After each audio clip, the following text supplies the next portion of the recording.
what does sugar do to your gut health? Yeah, so sugar is unfortunately one of those ultra-refined ingredients that you were finding in the ultra-processed foods we talked about earlier. So while it doesn't initiate harm as such, it will inhibit the development and the growth of beneficial bacteria. Hallo, welkom terug by die groot ontbyt. Ek het nou haar naam in Afrikaans gelees. Dis Leanne Kiezer, maar sy's eintlik Engels. Ons gesels met Leanne Kiezer. Ja, hier vanmôre in die ateljee. Sy is 'n dieetkundige en ons praat spesifiek oor die feit dat môre Microbioomdag is. Môre is Mikrobioomdag. Maar nou praat ons nie net oor microbiome nie. Ons praat ook oor die bakterieë in jou spysverteringsstelsel en wat dit vir jou beteken. Dit is nie sommer net daar vir niks nie. Good morning. Good morning. Lovely Hi. having you in the studio. Lovely to be here. Thank you so much. So early in the morning. It is early. I admire you guys. Oh, well, we need the money. Anyway, let's talk about World Microbiome Day. I mean, why is it important to raise awareness about microbiome? It is absolutely important because the funny thing about your microbiome is that you can't see it, right? It's basically trillions of tiny microbes that are all over your body, your skin, and especially in your gut. They are a combination of bacteria, viruses, fungi, all these different microbes that work together that have a huge role to play in influencing your overall health. But because we can't see them, we forget that they're there. And the trouble is that in our current lifestyles, our microbiome is actually under attack. Because of, this modern lifestyle of having less exposure to being outdoors, high stress lifestyles, overly refined diets, too much intake of, unnecessary medications, things like that. Basically, as a result, this bacteria or this microbiome makeup of your body is being compromised. It means that the balance of bacteria in your gut and on your body is basically over-indexed towards the negative, the harmful bacteria, when really what we want to do is encourage the beneficial, positive bacteria in your microbiome. And why this is so important is because, we're all born with a particular set of genes, and your genes will determine your health outcomes, and that's one thing. You can't influence your genes as such. But your microbiome and your gut health and that composition of microbes in your gut is influencing your health and can be influenced by your lifestyle. So by changing your lifestyle habits, you can influence the balance of bacteria in your gut and therefore predispose yourself, change your outcomes for health in the long term. A healthy microbiome is linked to great things like stronger immunity, lower risk for becoming overweight or obese, lower risk for type 2 diabetes and chronic diseases. And so focusing on that microbiome, doing the steps as part of your lifestyle every day to make sure that it's healthy, that it's got a good balance of beneficial bacteria is really going to help your long-term health as well. Wow, that's incredible.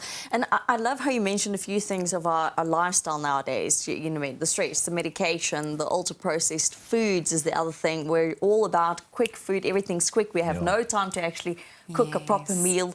How does ultra-processed food actually influence those microbiomes? It's unfortunately a huge factor. So what's exciting about it is that your diet influences your microbiome to such an extent that making a few small changes in your diet can actually influence a change within days. So, within days. So it's not a case of you start today and in years you'll, see a benefit. In fact, within a matter of days, by making a few small changes, you foster a different kind of microbial growth in your gut.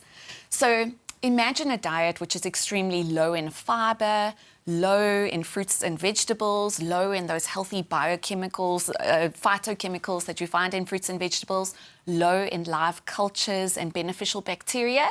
Yes, as a result, you get a gut microbiome which is very low in diversity and low in abundance. And that means that there's opportunity for negative bacteria, harmful bacteria to thrive. So what you want to do actually is, it's kind of a go back to basics sort of message when it comes to diet. Try your best. I understand our current lifestyles are so busy and so on. But focus on your fruits and vegetables. Make sure that you get plenty of plant-based foods, fruits and vegetables in your diet and in your day. focus on your high fiber foods, so the less refined, more whole grain, more of those brown healthy bits of fiber in your starchy foods. Think about whole wheat bread, brown rice, brown pasta. Choose a high fiber food source wherever you can.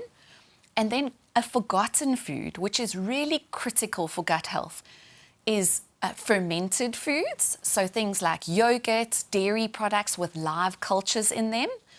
Basically, when you consume your yogurt or dairy products with live cultures, those live cultures go into your gut and they actually foster the growth and diversity of this beneficial bacteria. And so, you know, fermentation is one of those traditional, old school methods of processing foods that we've kind of forgotten about over time. But it actually is one of those back to basics messages where if you incorporate those fermented foods like yogurt and live cultures into your diet, that supports the abundance and diversity of your gut as well. Leanne, we have to talk about this further. I want to talk about the fact that we live in a country where very few people can actually afford a healthy diet almost, if you think about the reality of it and how we can help with that. Ons gesels verder vanmôre met Leanne Kiezer. Ons praat oor microbiome en gut health, soos die Engels dit sê. Ja, die gesonde spysverteringsstelsel wat ons almal voormik. Leanne, before the break, we spoke about processed foods. We spoke about the reality in South Africa is that processed foods are everywhere, especially with the low-income houses in South Africa, households. They struggle to get proper food. Yeah. Well, so the first thing when it comes to processed foods, let's not paint a terrible picture about it. When you're choosing your foods, you want to buy a food which at least has one recognizable ingredient in it, right? Remember that processing, it's often useful to process a food because it takes you from farm to become a little bit more, digestible and eatable and ready to use. So not all processing is bad, let's say that first of all. But let's remember that when you are looking at your food choices, try to choose a food where you recognize at least one of the original components of the food as it came from the earth, a whole food. But this narrative about healthy diets is reserved or only possible for people who can afford it, right? It's an affluent thing to be able to follow a healthy diet. I understand why people feel that way, but it's often because, healthy diets look like avocados, blueberries, and supplements. That's the narrative that gets painted in the media. When remember, the basics of a healthy diet are actually just to focus on those back to basics whole foods. So even people who are in, a cash-strapped situation, who are very, very price-sensitive to foods, if they can focus on encouraging more fruits and vegetables in their diets, which is actually a relatively cost-effective food source for vitamins and minerals, this will make a big difference already to their daily food choices. So it's about making those conscious switches. I'll give another example, we talked about yogurt with its live cultures being one of the contributors to a healthy gut. So one of the most commonly consumed snacks in South Africa is a packet of chippies, right? Some crisps. A packet of crisps is going for about R6 a bag, depending on where you buy it. If you switch out that particular snack for a single yogurt, for example, one of those 100-gram small pack tubs, the difference now is that you're spending around R3.80 for that tub of yogurt. Plus, you're getting nutrient density in the dairy product that you've chosen because it's naturally a source of protein, calcium, vitamins and minerals and so on, as well as these live cultures we've talked about that benefit gut health. And then, so not only have you made a cheaper choice for that particular snacking moment. A less starchy choice as well. A less starchy choice, but in the long term, you'll reap the benefits of that because you are adding those nutrients back into your body every day.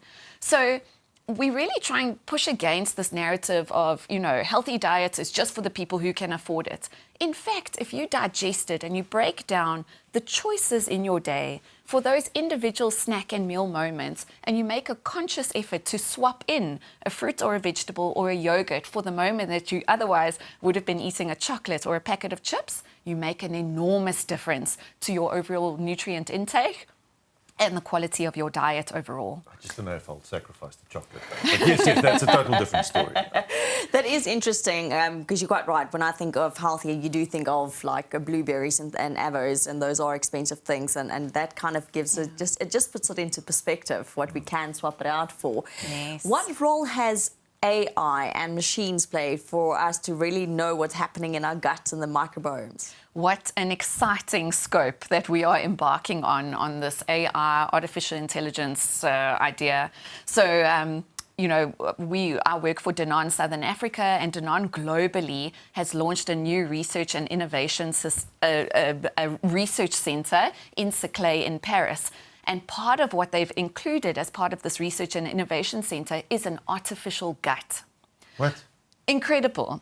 So now remember, historically, over 100 years, Danone has been the expert of delivering health through foods and about, producing fermented dairy products and the art of using different live cultures and different food bacteria to have different outcomes. So this has always been sort of in our heritage. And now, to accelerate that heritage, they've produced this artificial gut. And so the idea is that we can test different biotics, different bacteria, different forms of live cultures, and how they'll interact in a gut environment to produce different long-term health outcomes. It's fascinating. Incredible. And so in the end, what we'll be able to develop is something called Precisionbiotics, which means that for your needs, you'll be able to choose a food with a particular live culture Wow. or bacteria in it that will help you achieve a certain personalized nutrition goal. And this is where the future of fermentation, live cultures, fermented dairy products, and AI is going. Very exciting. It's amazing how the future is already happening. Without us really knowing, sugar has become less and less and less in the foods that we are buying. We've noticed a lot of people say it's because of the sugar tax, but it's not necessarily that. Food producers are cutting down on the amount of sugar in food. Yes. Look, I think that there's a global awareness, right, that we need to decrease on our free excess sugar intake. Absolutely. This is endorsed by the World Health Organization. I mean, overall excess sugar intake is not a good thing. And so responsible food manufacturers are aware of this. They understand that to supply sustainable, meaningful, nutritious foods to their communities, they need to consider sugar as one of those factors to moderate or decrease. Oh, what does sugar do to your gut health? Yeah, so sugar is unfortunately one of those ultra-refined ingredients that you were finding in the ultra-processed foods we talked about earlier. So while it doesn't initiate harm as such, it will inhibit the development and the growth of beneficial bacteria. So by having sugar, you're replacing an opportunity to add in a fiber, something more nutritious for your beneficial bacteria to feed on and thrive. So sugar is inhibiting an opportunity Starving the for rest health. of the biome. Exactly. Yeah. Wow. Yeah. What advancements do you see, just as a closing, in South Africa to help us with regard to microbiomes and a healthier population in South Africa? Look, we really need South Africans to up their intake of fruits and veggies, fibre, and their fermented products, so like yogurt and dairy with live cultures as well. This will make a huge difference in our gut health, but remember the long-term benefits of looking after your gut. So, first of all, 70% of your immune system is based in your gut. So by protecting that gut microbiome with these small dietary changes, you improve your immunity. This is important. The second part is that in South Africa, where there is a very high prevalence of obesity and resulting chronic diseases of lifestyle like cardiovascular disease, type 2 diabetes, hypertension, and high blood pressure, we now know that protecting your gut health, getting that gut microbiome in a good condition, will actually prevent or protect you from those chronic diseases of lifestyle in the long term, which in the South African context is extremely important because we're seeing an absolute expansion in the diagnosis of those kinds of chronic diseases. Yeah. So absolutely look after your gut health, increase these fruits, vegetables, fibre, fermented dairy products, yogurt, and so on, because this is actually protecting your long-term chronic disease risk as well. Ja, jy kan jouself gesond eet. Dis basically ook waarop dit neerkom. Thank you so much, Leanne, for being here this morning and sharing the fact that there is hope and there is a way of choosing healthier food choices for your gut health. Thank you so much. Thank you. Dis Leanne Kiezer. Sy is hier vanmôre gewees in die ateljee, dieetkundige om te praat oor jou pens. Nee, nie jou pens. Jou maag en jou verteringsstelsel se gesondheid.